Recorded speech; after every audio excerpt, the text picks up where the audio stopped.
Dr. Robert Pleming. Robert gained his PhD in nuclear physics at Oxford, and then worked in IT with IBM and as UK Technical Director for Cisco Systems. Before that, he'd been an air cadet and gained a flying scholarship.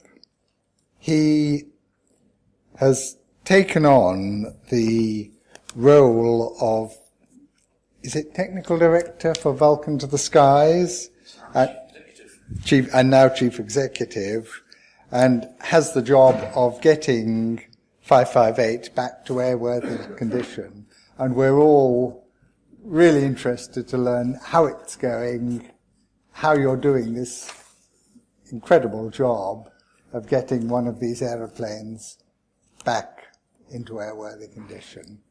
Dr. Robert Pleming. Well, good evening, ladies and gentlemen. Can you all hear me okay?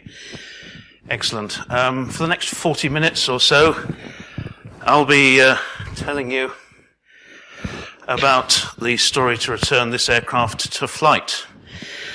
But before I start, let me just ask one question. How many people actually worked on the Avro Vulcan, either during its development, production, or of course in RAF service? Would you care to put your hands up? Right. Give me your names at the end of the lecture. On a serious note, it is due to gentlemen such as yourselves, and ladies if they're here, that we are able to do this. If we were attempting it, say, 10 years hence, I doubt that we'd be able to get very far. Now, you'll all be aware that we're getting very close to, firstly, to starting to test the aircraft, and then the milestone of a first test flight. And what I want to do this evening is tell you fairly rapidly about how we've got here and some of the challenges that we've gone through. This is going to be a bit of a gallop through history. It's more recent history, but our story actually starts at Potsdam in July 1945. I don't need to remind you who these three gentlemen are. But at this meeting, Truman was aware that they had just successfully tested the first atomic bomb in New Mexico. He didn't think that Stalin knew, but Stalin also knew. And Stalin was getting really quite worried about this dramatic new weapon. And his fear was the trigger for the Cold War. Interestingly enough, within about a month of this meeting, poor old Churchill had lost his job and was replaced by, and the name has just disappeared. And Clement Attlee, on the 31st of August this year, within just over a month of this meeting, actually committed in a cabinet paper that he wrote, he committed the United Kingdom to the development of its own atomic bomb. Not many people knew that, but it was only about 7 weeks after the US had detonated their first weapon did we ourselves make that commitment. And of course, this is the advent of the famous V-Force aircraft, Victor, Valiant and Vulcan. They were built to deliver this device, which is the Blue Danube weapon, Britain's first production atomic bomb, an enormous device, 20-odd foot long. You can see the scale from the engineer, and about the same explosive power as the Hiroshima weapon, about 18,000 tons of high explosive. And the three V-Force aircraft were developed specifically to take this weapon all the way to the Soviet bloc and to return to whatever there might be left. Our focus is on the last potentially airworthy V-Force aircraft. This is Avro Vulcan XH558. Of all of the 300 plus Victors, Valiants and Vulcans that were made, this aircraft is the only one that is capable of being returned to flight. And I've given you there a potted history of this aircraft. It was indeed, as Tony has mentioned, the first Vulcan B2 to enter RAF service in 1960. And now at the tender age of 47 years old is being readied to return to flight. This aircraft actually has an intrinsic value because not only was it the last aircraft to leave RAF service, but it's also the oldest complete Vulcan airframe in existence. So with that record, we're delighted to be working on this. I'm not going to bore you with very many of these charts, actually. I just need to tell you about what we've been doing.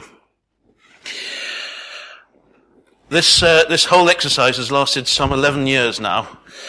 In 1996, a few dedicated individuals got together with the idea of discovering whether theoretically we could return a Vulcan to flight.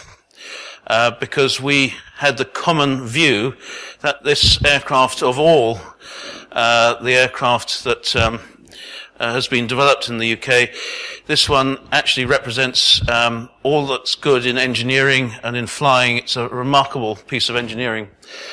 It took us some time to convince BAE Systems that there was a mechanism, that there was a way that we could return the aircraft to flight. And in 1999, BAE Systems said, yes, we agree with you. We like the project you've put together. We will support the return to flight of Avro Vulcan XH558.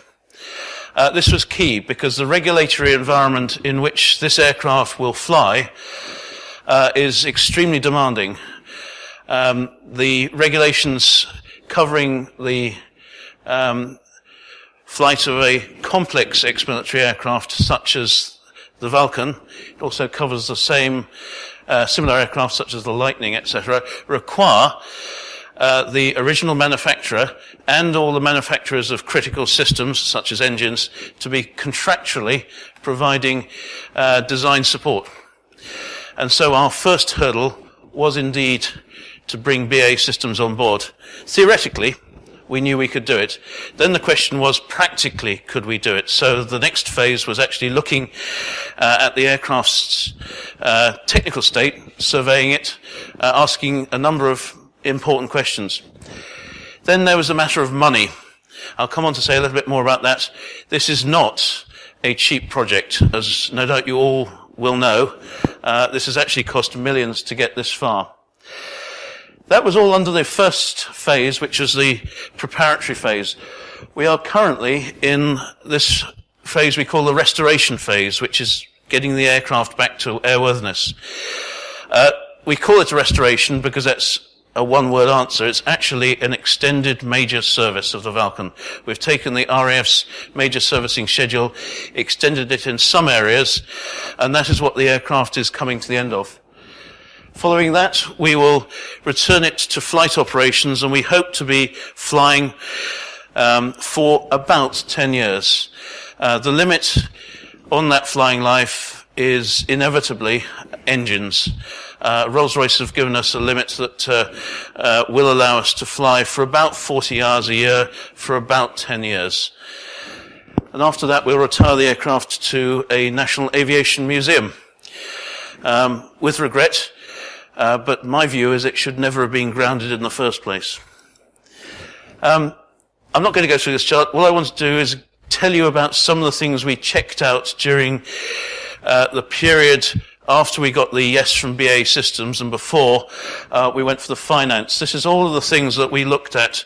As you can imagine, the whole point of doing this is we have to do it properly, and I wanted you to get a feel of the sort of things we looked at.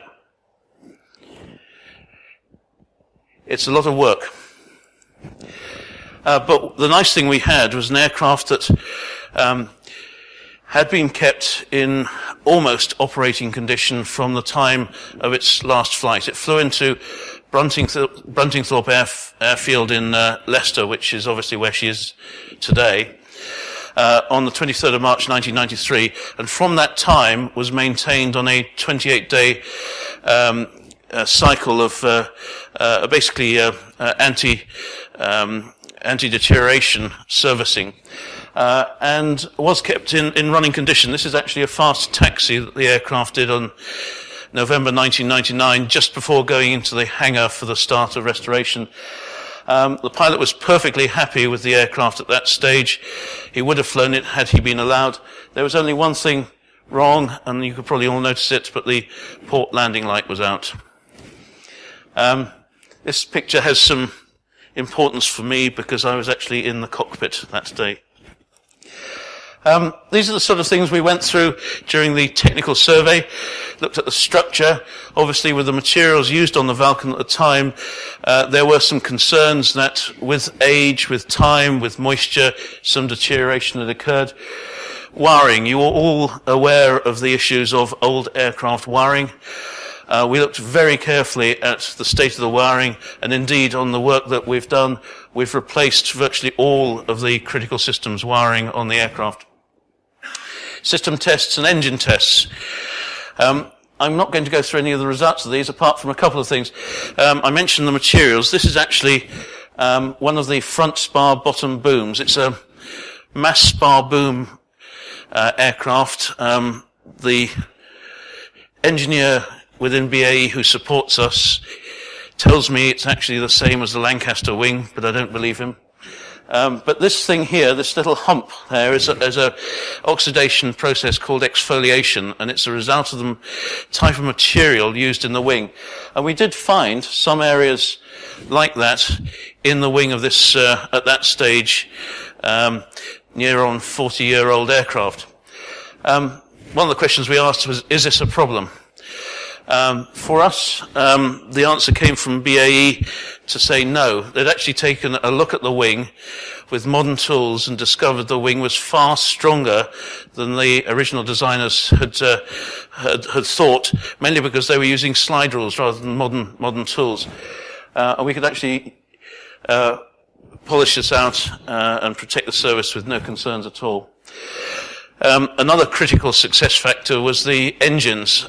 Those of you who are involved with flying heritage aircraft know that you can repair, restore airframes really till kingdom come. The problem with heritage aircraft is the engines. I don't know if is anybody involved with heritage aircraft flying in here, for example, I think it's the Sea Fury that uses the Centaurus engine. Would that be right? There's only one airworthy Centaurus engine in the world, and that's on the Sea Fury right now. When it goes unserviceable, no longer will they be able to fly the Sea Fury. We've actually got 8 zero-time Olympus 202s that were in bags and were purchased from the RAF, along with 800 tons of Vulcan spares at the time that the aircraft was acquired. It is these engines which makes the whole project viable, and I have to say we had a Rolls-Royce engineer down at the airfield only yesterday, and he's absolutely astounded with the state of the aircraft, of the engines. Rolls-Royce's view is put them in and switch them on. Just to recap, by March of 2000, we checked out all the things that we needed to check out to determine whether or not at a reasonable cost, i.e. there weren't any major problems, we could return the aircraft to flight. And some of the things we wanted to see were indeed there. I mentioned the spare sets that has in fact been absolutely vital for us. Vulcan documentation, we've got it all, and uniquely for an aircraft of this vintage, there's a complete design record. In microfilm, 140,000 microfilm records down at Avro Woodford, or should I say BAE Systems Woodford. We've got training available, and the last thing to find was the third-party support. Just a quick word about the start of the restoration program. This followed the normal course of a major service, which is basically an inspection, followed by rectification of the problems we find in that inspection, and we found some 2,000 or so individual problems that needed rectification. Overhaul. which is where you take all of the system components off and overhaul them either locally or, indeed in our case, the majority went off back to their original manufacturers. Recovery, which is the state we're in at the moment of building the aircraft back in and then into test. The problem we had in 2000 was finding the money. That was our estimate at that stage on the basis of quotations we'd been given on how much it would cost. And this is a large sum of money for a project to produce a non-humanitarian objective. So we really struggled about how we would do this. We did all the normal things of public donations and asking for sponsorship. But our salvation was, as you all know, a major grant from the Heritage Lottery Fund. We managed to hit the right time with the Lottery Fund. They were at the time investing heavily in heritage, and the Heritage Spotlight shines about 50 years ago. So if you remember back into the last decade, there was a lot of work going on with World War II veterans, with recording oral histories and the like. This decade, there's a real focus on the 1950s, which is the decade of the Vulcan. A couple of things to mention about that. You all heard, I hope you've all heard about the new National Cold War exhibition at the RAF Museum at Cosford, which I hear there's a trip on June the 7th. Advertising for you. If you have not yet seen it, it is really worth a visit. It's quite spectacular. And they've got the 3 V-Force aircraft in the museum exhibition building there. It's well worth a visit. That's actually a mock-up of what the building was like. But the Heritage Lottery Fund actually took the decision to give the National Cold War exhibition £4.5 million at the same board meeting that they decided to give us £2.7 million. It's sort of their version of joined-up thinking. But it's been the making of this project. Let me just point out one other thing. That's at the top right-hand corner is a book. It's called Cold War Building for Nuclear Confrontation, 1946 to 1989. And it's an English heritage book. As you know, English heritage looks after our built infrastructure. It looks after houses and the like. Well, this is all about all those things you never heard about. It's about the radar bases. It's about the regional centers of government. It's about the V-bomber bases. It's about underground bunkers, atomic bomb stores. It's absolutely fascinating. And they've got hundreds of pictures. I really, really would like to advertise that book for anybody who's interested in the 1950s heritage. This is part of what we now have available to us, because we've got a major objective. As a result of the Heritage Lottery Fund grant, they didn't give us the money just to restore an old aircraft. What we promised to do is actually help do a couple of extra things. Tell the story of the Cold War. Tell the British public through the medium of flying the aircraft and providing some educational deliverables surrounding it. Tell them about the time of the 1950s. That was the first thing. And the other thing, which I think is just as exciting, is actually to inspire the young in engineering and design. The Vulcan represented a huge step in engineering design, as we've heard from Tony, from aircraft that were previously built in the UK. It was a stunning leap.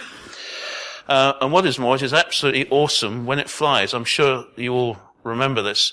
There is now a whole generation of youngsters who have never seen this aircraft fly, and we're convinced that it will be an inspirational sight for them. It may take some of them along the path of engineering and design as careers. But this is one of the tools that we've got available to us. It's actually the exhibition that was held at the National Archive 3 years ago on the secret state, all about the British government in the Cold War. And it tells the story in a number of ways, a large number of exhibits, and we've actually now got that available for us to use. And the reason why I knew the Clement Attlee cabinet paper existed is because we've got a copy of it. Another relatively boring chart. But I just wanted to point out a couple of things. This is us down here. We're Vulcan to the Sky Trust. It's a registered charity, owns the aircraft and all the assets. And it's the place where the engineering team, the operations team, and also the people involved with fundraising sit. But our extended organisation is actually quite big.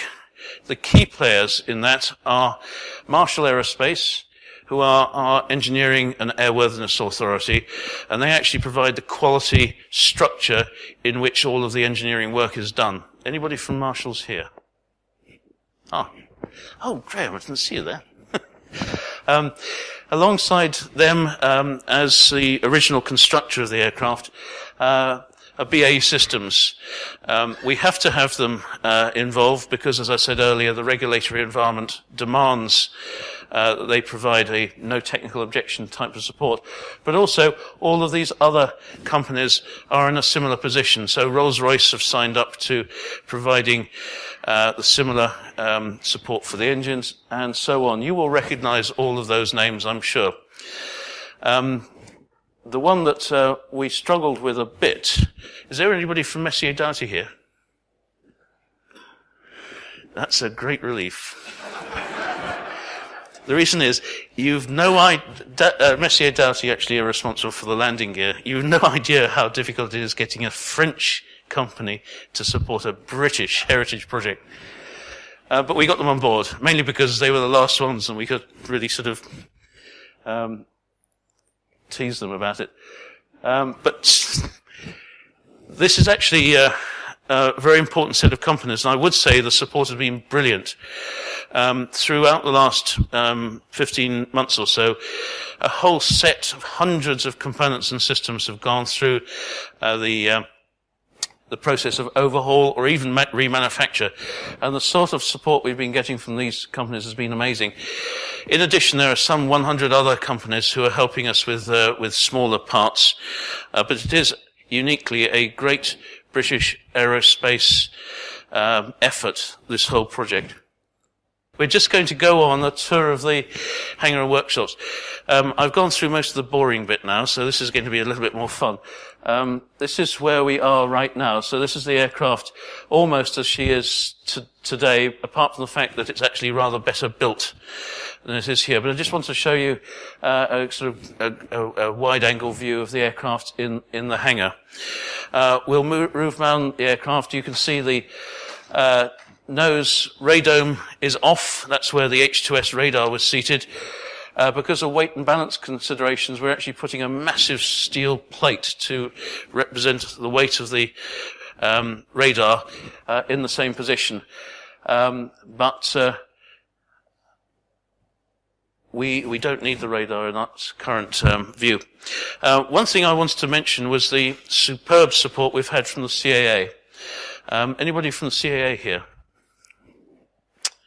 Right, I can be very truthful then. The guy on the right-hand side is Doug Webb. He's the surveyor from Stansted Airport, who are our local surveyors. And I have to say that, contrary to one's expectations, they have been extremely helpful.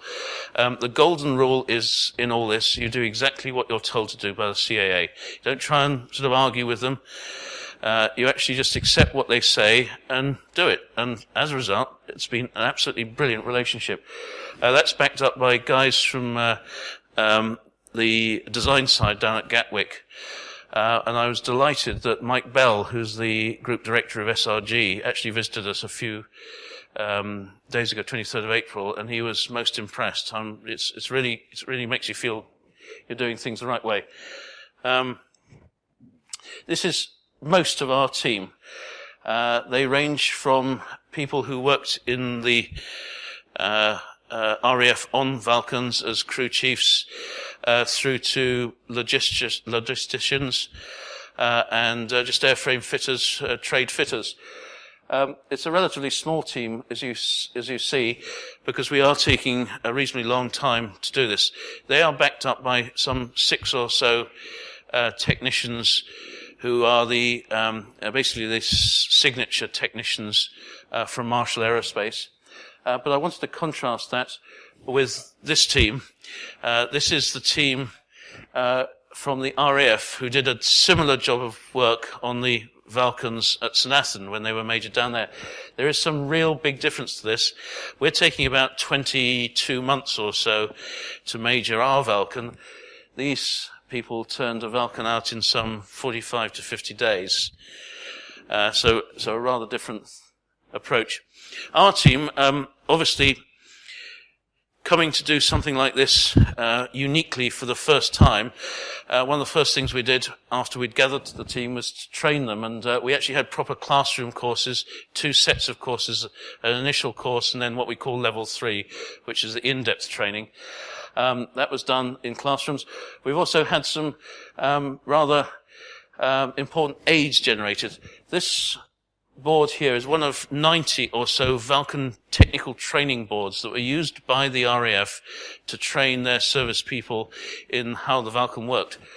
What we've done is we've digitized those. They're on high-definition images available on the PCs that we've got around the hangar, so people can actually go and look at these pieces of information. We've actually also digitized the 3,000-page parts catalogue there is for Vulcan, so we can actually search by part number or by section ref amongst this huge amount of information.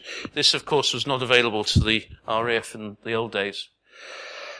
We've gone through a very extensive amount of non-destructive testing, 480 different X-rays. This is a X-ray shot being prepared of the leading edge, and no faults found. In addition, we've used some very modern equipment to look at places that have never been seen before. We're actually a guinea pig for Olympus Keymed, who are a medical intrascoping service. They make medical intrascopes, you know, the sort of thing that you get shoved up you. And this is one that's being used to inspect parts of the wing which has never been seen. This part of the wing would have never been seen after manufacture, and it's all in superb condition. We are extremely confident about the state of the structure. I mentioned the wiring. We've extensively rewired the aircraft. All the critical systems have been rewired. As Tony mentioned, the elevons actually rely on electrical power to drive the motor that drives the hydraulic pump on each powered flying control unit. And this is replacement wiring for that. We've got a number of system components. This is a bit of a saga, this one. This is the air conditioning unit. Note, there's no electrical power being supplied to this.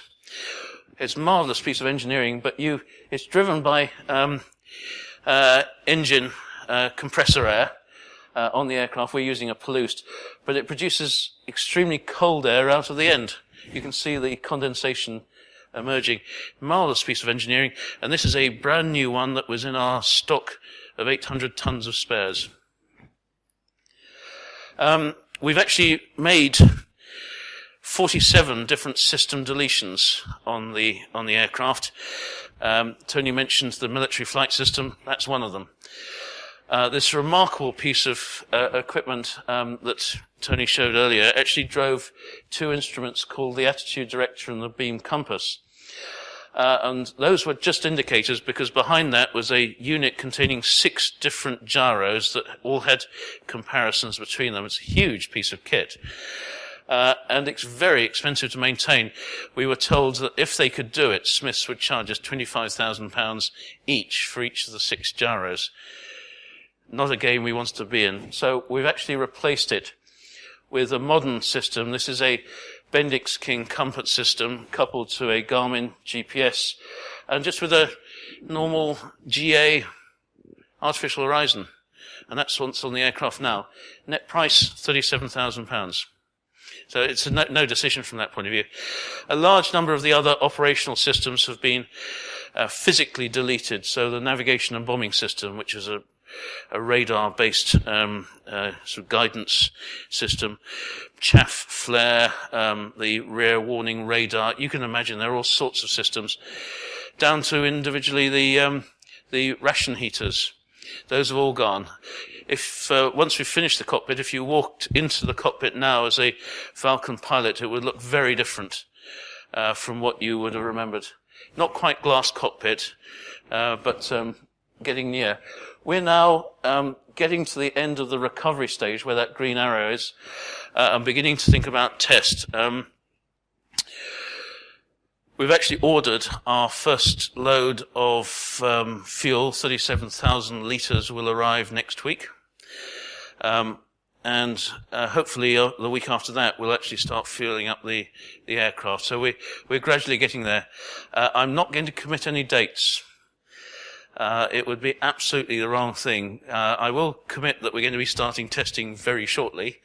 But as for things like first flight date, we can't do it. I mean, we just don't know what we're going to experience during the functional test. So let me forestall that question before you think of asking it. We have been very lucky in some of the equipment we've got at our fingertips. A lot of the test equipment that's required for functionally testing the aircraft is available. This is one example. That blue stand there is the test stand for the Vulcan's fifth engine. That's the Airborne Auxiliary Power Plant, and the test stand below it has been used to ready the 4 spare AAPPs that we have in our set. That's actually been done under the Goodrich banner.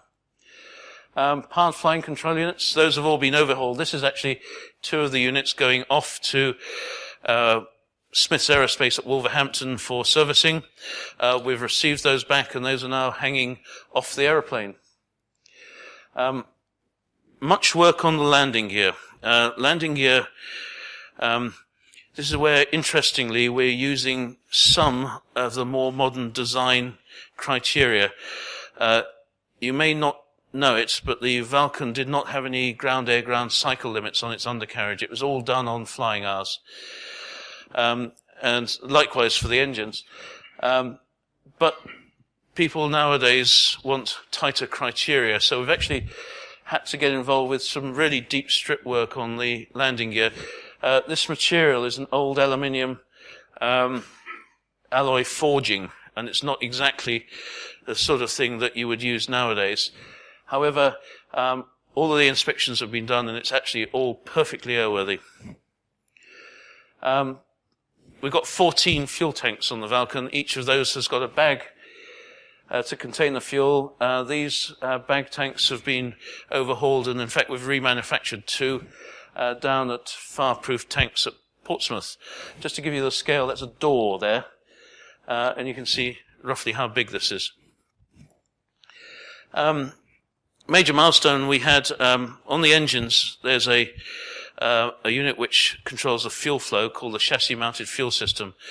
It basically governs the fuel flow depending on engine speed, atmospheric conditions, and the like. It's actually a completely mechanical unit, and all of these we had to get overhauled because of CAA requirements. They've got rubber diaphragms in them, and what you don't want is a runaway engine, because that's a very dangerous thing to happen. So these units, all 8 engines, have been overhauled by Goodrich. It was a Lucas unit. Lucas were taken over by TRW, who then sold that business on to Goodrich. But Goodrich have actually been brilliant. Is anybody from Goodrich here? That's a shame. Plug was missed. But we have actually had to manage this quite carefully. Getting components back on time has been a real tricky process for us, and we've been using a sort of traffic light type chart. This is a real chart from March, and you can see some of the suppliers, key suppliers there, and where we were with various elements of the overhaul and supply activity. Don't want you to read it all. I just want to give you the view that will tell you this is actually quite a complex project. But we've been quite novel in our approaches to this. One of the things we've been doing is using the web. This is a marvelous tool called Issue Manager. And what it allows us to do, and allows all of our supporting companies to do, is actually find out exactly what the state of any particular problem is using the web. So they've all got their user IDs, they log onto the web, they turn up our issue manager, and they can see where things are. It's been an incredibly valuable tool. And at this stage in March, if I can get there, we actually had 49 different problems. So the impression I want you to get from this is it's not all been plain sailing either. It may seem sort of quite glib, etc., as I present it, but it's been an awful lot of hard work for quite a big team. We've had 6 people in the logistics team resolving all these problems, and it's been quite an education. Over this time, we've actually seen inevitably with aerospace projects a price escalation. I mean, despite all efforts, and you put every single sort of, are you sure that's what it's going to cost type of questions in at the start, we've actually come out with a rather significant price increase, which we're wearing. I want to remind you, back in July, August of last year, we went through a really difficult phase, but we went out to the public through a pretty intense media campaign and actually asked for the money to take us back on track. We asked for 1.2 million and we got a shade more. It's quite extraordinary. So in 21 days, in August of last year, we raised this money to allow us to keep on going. I have to admit that Sir Jack Hayward, who is a really big supporter of everything British, came forward with a donation of £500,000, which was just fantastic. That we got notice of about 4 or 5 days from the end of August. And we did it, and we were able to carry on. It was the most extraordinary time, I have to say. I don't know whether or not anybody was at this event, but on the 31st of August, we actually rolled the aircraft out of the hangar as a thank you to everybody who'd helped us reach that target. Since then, we've been moving forward. We've done a number of things. This is a mod that we needed to put on the aircraft. This green thing here is actually a strengthening mod for the rear spar bottom boom, and it actually extends the fatigue life of the aircraft by quite a considerable amount. This is an important mod for us. We've done a lot of work on the elevons. This is actually something we had to outsource to a company called Beagle Aerospace. Sorry, Beagle Aircraft that was, not Beagle Aerospace now. The elevons on the Vulcan are really quite big structures. You can see the sort of scale of them on this chart. They're all extremely well balanced. They're actually made of a majority of magnesium alloy. But mag alloy, as no doubt you realize, doesn't react with water very well. So by the time the Beagle had actually come to take the skins off and had a look at the internal structure, we learned that the restoration was going to be quite a lengthy process. We got a quote originally of £100,000 to do this, but unfortunately, Beagle came back in March, just literally a couple of months ago, and told me the bottom line, 283,000. So I'm just sitting here with a big liability at the moment. But the elevons are back on the aircraft, and it does look absolutely superb. This is an aircraft now which is almost, this photograph was taken about 3 or 4 weeks ago. You'll see the elevons were fitted onto the aircraft, and we've been gradually returning the aircraft to its full configuration.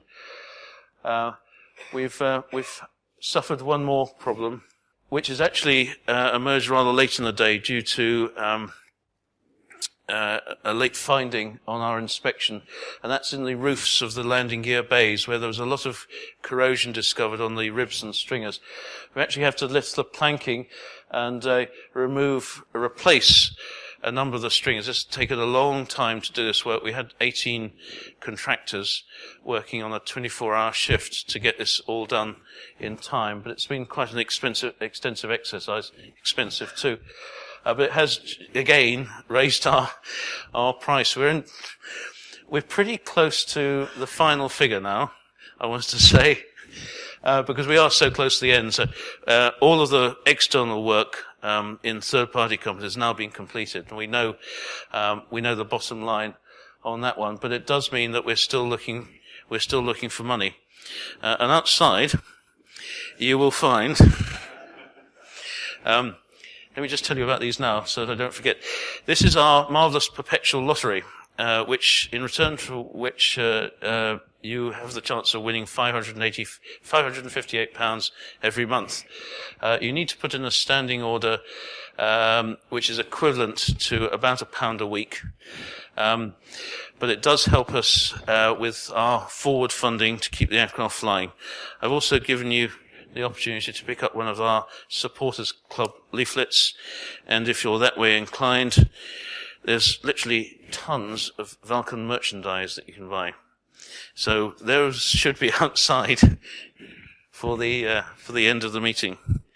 Where we are today, I took a quick checkpoint. We've actually got 2 engines installed right now, with numbers 2 and 3 installed. Numbers 1 and 4 are going in next week. Landing gears going on next week. So we're really accelerating through the work. This is rather like, painting a room. There's tons of preparatory work, and then suddenly you slap on the paint and it's finished. That's exactly what we've experienced here. There's been absolutely tons of preparatory work, but now the recovery of the aircraft is proceeding really quite fast. The vast majority of the fuel tanks are ready. Oxygen systems complete. Hydraulics are nearly complete. Pneumatics are complete. Fire detection suppression's complete. Avionics fit isn't complete because we're having to put a couple of extra aerials on it. Where we are right now, I will disown any report of these dates. So, are there any journalists in the audience? We're going to be starting system test very, very soon now.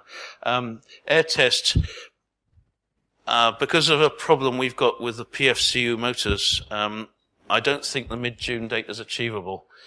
But when we get to fly, it'll be under Marshall Aerospace's direction. We will be flying as part of Marshall Aerospace. And the sort of what we'll be doing then is a very short first flight just to check out the systems, the basics. Then the second flight will take us up to RAF Waddington, where we're absolutely delighted. They've said to come and do your shakedown flying at Waddington. That's important. We don't actually have a compass base at Bruntingthorpe, so we're going to go up there and do important things like swing the compass, etc. And then we've got this air-ground workup. All of this is done under B conditions, so we won't be doing any display flying. We might appear, but it won't be a display. And after that, we do the application for a permit to fly. What are you laughing at? If you want to find out the very latest, do visit our website.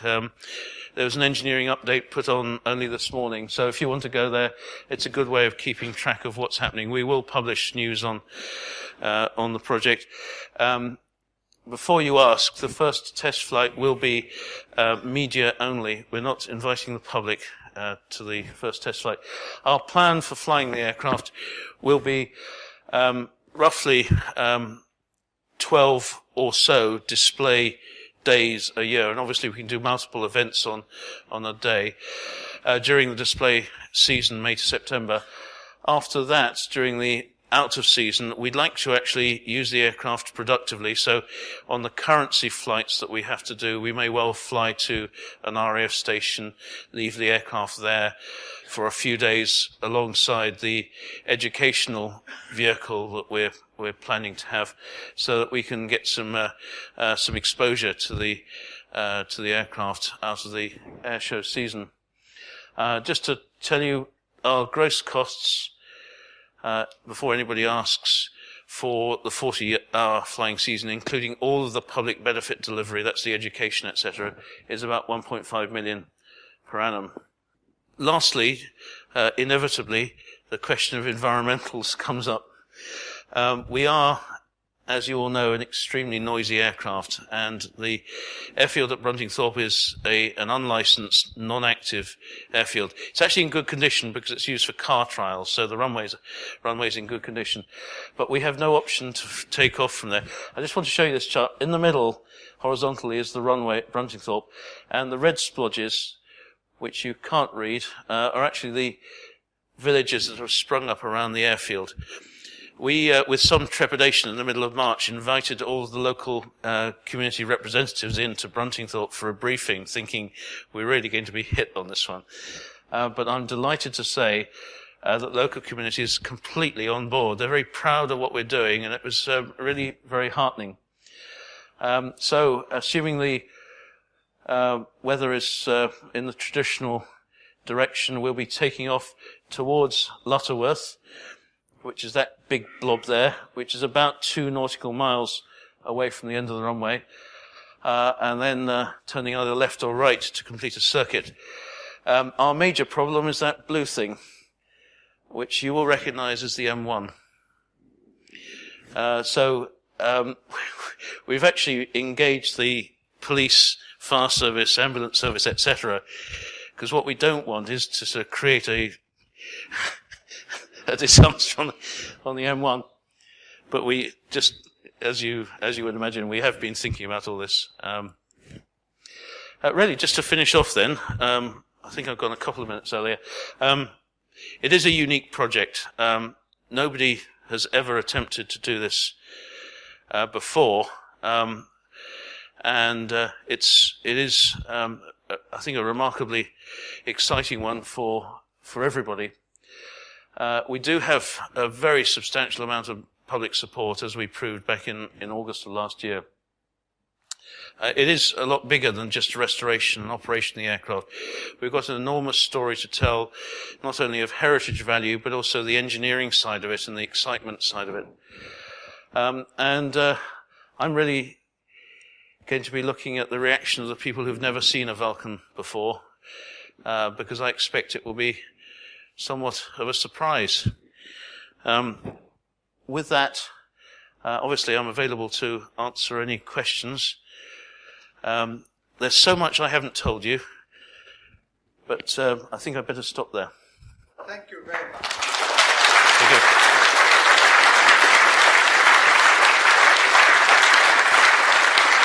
Thank you. Thank you, Robert, for telling us about this unique and... Good evening. Thank you for a wonderful lecture. Safety with the fuel tanks. Are you using the system of fuel out, nitrogen in? No, there's air over the fuel. The fuel tanks are pressurized, but it's air. It's what's important to realize is how ex-military aircraft are certified as safe for flight. And the way it's done is by reference to the in-service safety record and the configuration, the build standard that was used there. So what we're doing is actually taking the aircraft back to a certified build standard for which the safety record is known. That's the way that the CAA certifies it fit for flight. In the particular cases of the fuel tanks, there will be pressurized air above the fuel. Once you've got the aircraft flying again, will you take your sights to Concorde? That's one question. The other question is, how much do you will you expect to earn per year by showing the aircraft at our shows? Okay, did everybody hear that? First question was on Concorde. Some time ago, I was actually asked by the Save the Concorde group what my view was. And to be honest, I think that they've stumbled at the first post. It was very obvious when we started with the Vulcan project, the first thing you needed to do was verify whether or not the original constructor was willing to support the flight of the aircraft. And I have to tell you that, unless you don't know, that it was Aerospatiale, I think, I'm not sure of the organisation here, it may be part of Airbus Industry or maybe directly part of EADS. But EADS said absolutely categorically no, we are not going to provide design support for a Concorde flying after its commercial life had finished. And I think that's the end of it. From my view, if you haven't got them on board, you're dead in the water.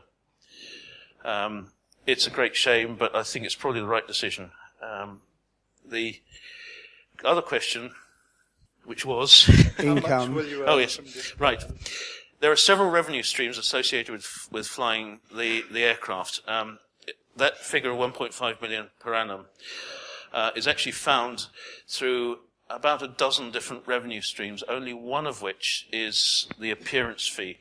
The airshow industry in the UK is actually vibrant. There are about 6.5 million people who visit air shows every year. It's the second biggest outside spectator activity after football.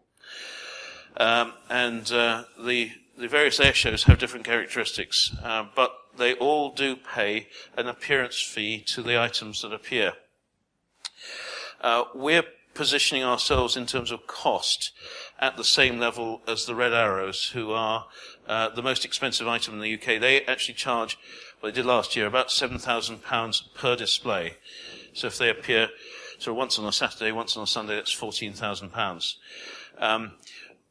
The demand for the Vulcan is very high. I know that if I charged £30,000 for a display, people would, they'd flinch, but they'd probably pay it.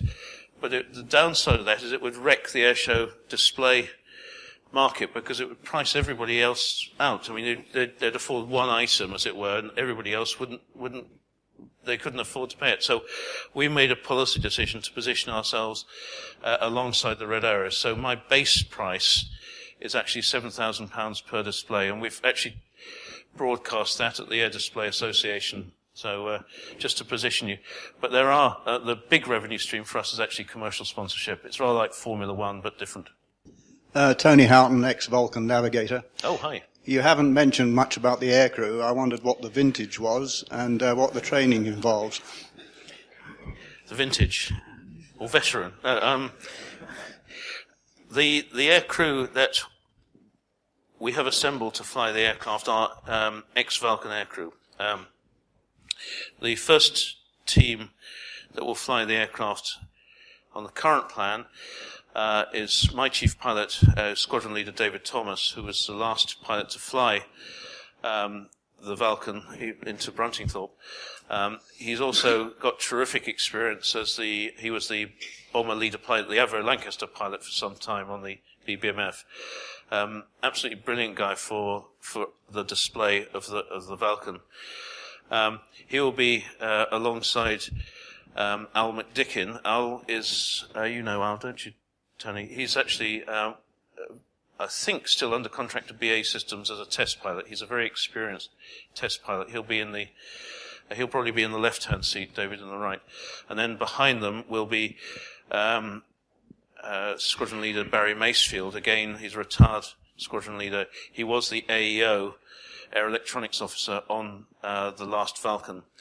And that will be that team of three that will fly the aircraft for the first time. We've actually got an aircrew pool. There are two more pilots. One of my co-pilots is Martin Withers. Those of you who read Vulcan 607 would recognize the name.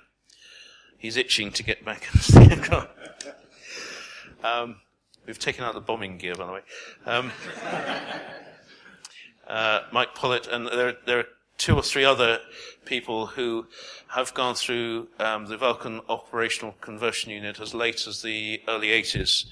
My aircrew currently are all over 60, so we are looking for the younger aircrew, and we do have the opportunity for training up pilots with the right qualities and the right experience onto the aircraft. Could I ask about supply materials? For a number of years now, materials have gone over to American specification, Hidimidian rivets to Dural rivets and things like that. You've already mentioned that you're using Mag Alloy. Is those materials still supplied in this country to the British spec, or are you having to use American spec with potential problems of electrolytic reaction? Well, it's interesting. The case of the Elevons, where we needed Mag Alloy, we did actually have to go to the States to get the right material, because they were so finely balanced. We actually had to go absolutely for the spec we needed for that material. Yes, we have discovered that there are some materials that we have not been able to find, and one of the design changes required is actually a material substitution type change. Primary example is the deletion of asbestos. There are certain areas in the aircraft where asbestos was used, and we've had to replace that. Good example would be the seals that are used on the hot air ducting system. Those were all original asbestos-containing seals. They're now replaced with a modern material which has got, I think, glass in it. There's been a lot of work, but not as much as you might think. A lot of materials, especially the imperial gauge stuff, are still available.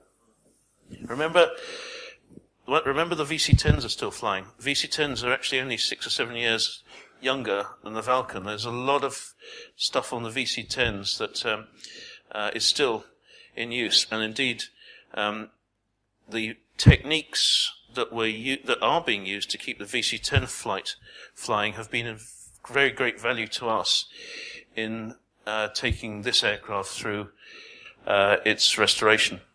Could I ask, rivets? British rivets are 90 and 120 degrees. American rivets are 100 degrees. We haven't found any problems getting British rivets. You mentioned that this is the only V-bomber that could be returned to service. Why is that the case, and were there any other contenders? Well, let me just go through these one by one. The Valiant fleet, there's only one Valiant left, and that's the one that's actually at RAF Cosford in the museum there. The Victor fleet are all time expired in terms of fatigue life. You'd never fly one of those. I don't know if you've ever grabbed a Victor wing, and you can actually get it to oscillate. It's a very, very bendy wing. Of the Vulcans that are in existence, there are 2 other Vulcans that are capable of taxiing under their own power, and 2 other Vulcans that are actually under cover. They're in museums, which internally in museums. Those are the only ones that you could possibly consider returning to flight. Of the ones under cover, the one at Cosford has spent years and years and years outside, is internally very badly corroded. The one at Hendon actually had to be cut up to get it inside the museum building, so that's a no-no. Of the 2 that are taxiing, one has got 300 series Olympus engines, so that's a no-no from a safety point of view. And the other one, Vulcan XH558 down at Southend, has actually been kept in a running condition, but only by doing all sorts of botched... Sorry, is there anybody from Vulcan Restoration Trust here? But they've done a valiant job of keeping it running, but only through non-certified mods. And the thing about our aircraft is we were very, very careful to make sure that there was complete continuity from a technical history point of view from the day it left the RAF to today. And without that unbroken link, you wouldn't even get a sight in from the CAA. So, by process of deduction, it is the only V-Force aircraft that can fly. Apart from the removal of the radar system causing substitute ballast, steel plate, I think you said, has the removal of other systems necessitated similar ballast to be installed? Yes, so the weight and balance is actually critical. We've removed probably the best part of 5 or 6 tons of kit from the aircraft. We know what we've removed, obviously, but we have to return the aircraft to the same minimum weight as it was released to service, and the same C of G situation. And that is actually the subject of quite detailed analysis. We're doing our first weigh the week after next, getting planeways to come in and weigh the aircraft, because we want to see whether or not our forecast weights are actually correct. But basically, we are positioning, adding ballast at the right places to return the aircraft to the same weight balance configuration as it was with all of this kit on. And we have to do it. BA Systems have already made it very clear that the aircraft has to be returned to its original flying weight. We're not going to get a go faster, very light one. Is the plane going to be able to go to its maximum velocity? No. We're limited. The aerodynamic limitations that are really quite important.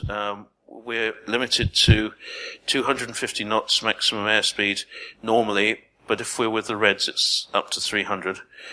We're limited to 17,500 feet maximum altitude. Obviously, at that height, Mach number doesn't come into it, but we wouldn't be thinking of that at the moment. And we're only going to take it up to, I think, 1.8 G, actually, Tony. Those are sort of limits that we're working with at the moment. Please can I have a flight in it? Another condition, no passengers. The CA have made it very clear that they will not entertain us taking passengers. That's fair enough.